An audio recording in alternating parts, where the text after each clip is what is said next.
அட்டமச்சனியின் நட்டங்கள் தவிர்க்க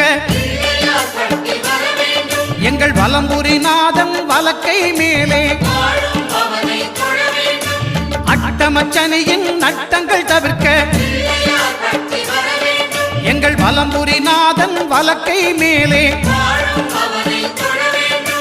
வாழ்ந்திட வைப்பதும் தாழ்ந்திட வைப்பதும் சனி பகவானின் செயல் அல்லவா அந்த கணபதி கரத்தை கண்டவர் தமக்கு சனியின் பார்வை நலம் அல்லவா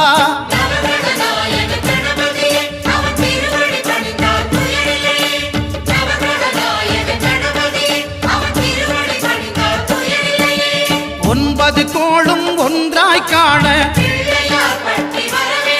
அங்கு கற்பகம் என்னும் கடவுளின் மெய்யில்